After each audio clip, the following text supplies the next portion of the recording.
Bismillahirrahmanirrahim. Assalamualaikum warahmatullahi wabarakatuh. Bismillah, salatu wassalamu ala sayyidina Rasulillah wa ala alihi wa sahbihi ala man ittaba'al huda. Amma ba'd, usikum wa nafsi bittaqwallah faqad fazal muttaqun. Alhamdulillah, kajian kita di subuh ini sampai pada surah Al-A'raf 158. Mari kita kaji lebih jauh lagi dari sumber-sumber yang lain. Ada satu tafsir lagi, judulnya Al-Kasyaf An-Naqa'iqi Ghawamid Tanzil wa Uyunil Aqawil, yang ditulis oleh Imam Jarullah Zamakhsyari terkait tadi ayat Inni Rasulullah ilaikum jami'a. Aku ini adalah Rasulullah, utusan Allah kepada kalian semua. Itu ada dua tafsirnya. Satu, Nabi Muhammad itu nabinya ila kafatil jin wa kafatin nas. Jadi Nabi Muhammad diutus kepada segenap manusia dan segenap jin, ya. Jadi ini jin itu tidak punya nabi sendiri. Jin-jin itu berimam, artinya mempunyai nabi. Nabinya Nabi Muhammad sallallahu alaihi wasallam. Maka dari itu dalam Al-Quran ada surat jin itu yang menceritakan tentang kisah-kisah jin.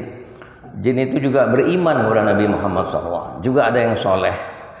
Ibnu Mas'ud radhiyallahu an, satu hari itu beliau ingin tahu, ya Rasulullah, bagaimana engkau berdakwah kepada jin?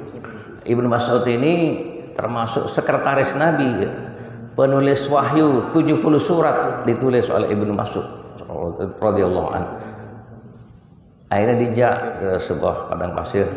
Lalu Nabi mengatakan, kamu di sini membentuk lingkaran, saya akan pergi ke bukit-bukit untuk berdakwah kepada jin. Jadi Nabi Muhammad itu diberi ketajaman basirah, ya. Dibuka hatinya, pertama dibuka matanya, dibuka telinganya, dibuka hatinya, dibuka mata hatinya, bisa melihat sesuatu yang tidak bisa dilihat oleh manusia biasa. Ana ara ma lam tara alamu ma ta'lamun. Termasuk bisa melihat jin, bisa kontak dengan jin, bisa kontak dengan malaikat. Apalagi Jibril. Rasulullah dengan Jibril akrab sekali. Rasulullah menyebut Jibril itu sadiqi wa jalisi. Nah, itu terus tadi ada penjelasan lagi, selain kepada manusia dan jin, Nabi Muhammad juga diutus kepada segenap bangsa. Warna kulit merah, warna kulit hitam. Beda dengan nabi-nabi sebelumnya, hanya diutus pada satu kaumnya saja. Contohnya Nabi Musa hanya kepada Bani Israel, kaum Al-Thamud, khusus Nabi Hud dan Nabi Saleh, ya. Terus ada lagi tadi nusirtu bisab masirata syahrin, aku ditolong oleh Allah. Ru'ub itu ada perasaan takut di hati musuh 1 bulan sebelum pecah perang. Jadi peperangan zaman Nabi itu diterangkan oleh Ibnu Hisham itu sekitar 70 peperangan. Ada 2 macam jenis perang yang ada zaman Nabi. Satu namanya ghazwah. Ghazwah itu Nabi kalau bertindak sebagai panglima perangnya, itu namanya ghazwah, ya. Contohnya perang Uhud, perang Badar, perang Hunain, ya. Kemudian perang Tabuk, itu langsung bertindak sebagai pimpinan tertinggi di medan perang.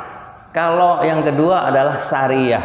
Sariyah itu Nabi tidak terjun ke medan perang, tapi Nabi mempercayakan pimpinan pasukan itu kepada sahabat-sahabat lain. Contohnya Khalid bin Walid, kemudian Amr bin As itu, kemudian Musailamah, termasuk Zaid bin Harithah dan lain-lainnya itu namanya. Jadi syariah itu lebih pas diterjemahkan sebagai ekspedisi militer. Kemudian tadi uhillat lil ghanaimu, dihalalkan bagiku untuk berghanimah. Ghanimah ada 2, satu ghanimah yang disebut dengan nafl. Nafal ghanimah di dalam surah Al-Anfal, yas'alunaka 'anil anfal qulil anfalu lillahi war rasul. Mereka bertanya kepada Muhammad, yas'alunaka, tentang nafal. Nafal itu ghanimah. Ghanimah yang seperti apa? Nafal atau ghanimah itu adalah barang-barang rampasan perang yang diperoleh setelah perang tanding, setelah pecah perang, Pak. Namanya ghanimah. 1/5 untuk Nabi Muhammad SAW. Karena itu pembagiannya bagaimana? Ghanimah itu dibagikan setelah Nabi memungut haknya lebih dulu. Kalau ini misalnya banyak barang-barang rampasan perang, kalau ada seorang sahabat ngambil duluan, itu hukumnya sama dengan pencuri, terancam neraka itu. Waliyadzubillah. Dan terjadi seperti itu. Yang kedua namanya al-fai. Apa al-fai? Fai itu adalah rampasan perang yang tanpa diperoleh, tanpa pecah perang. Artinya musuh menyerah lebih dulu. Kalau musuh menyerah lebih dulu, dia semua barang-barang yang ditinggalkan musuh menjadi hak umat Islam. Tapi biasanya ditawarkan dengan dua hal, mau berperang atau bayar jizyah. Jizyah itu upeti tahunan. Kalau upeti tahunan, dia berhak setiap tahun itu membayar itu upeti tahunan kepada Nabi.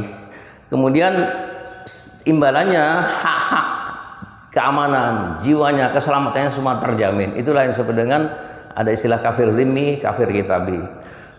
Kemudian uhillatil syafaah. Nabi Muhammad diberi hak untuk memberikan syafaat, tapi bukan sembarang syafaat, namanya syafaat kubro, syafaat agung atau syafaat uzma.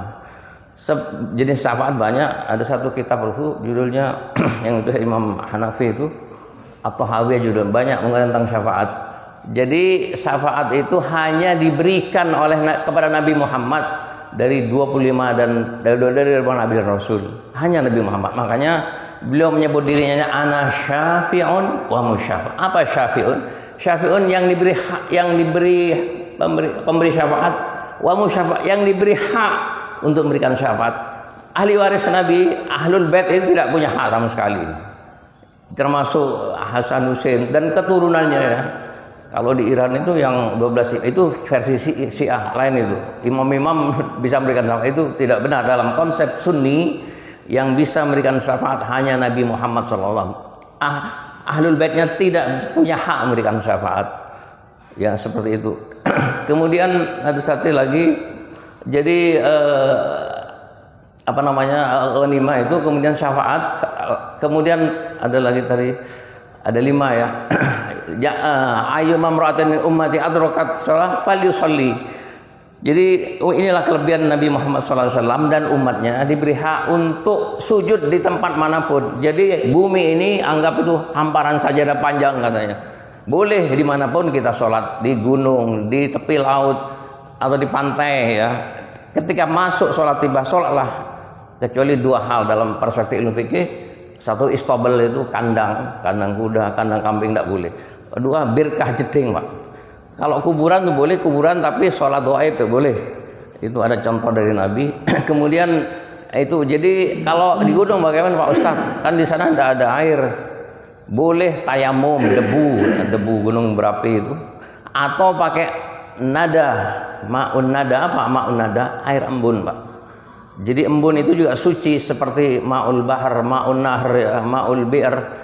Jadi ada 7 jenis air yang bisa dipakai sebagai ganti kalau nggak ada air. Kalau yang ini pancuran ini ma'ul air sumber, air sungai, air laut boleh dan sebagainya. Jadi dalam Islam itu ada kemudahan-kemudahan. Semoga Allah mengampuni dosa-dosa kita, dosa-dosa orang tua kita, baik yang masih hidup maupun yang sudah wafat. Semoga Allah memberi keberkahan kepada kita semua, diberi keberkahan dalam hal umur, rizki dan waktu.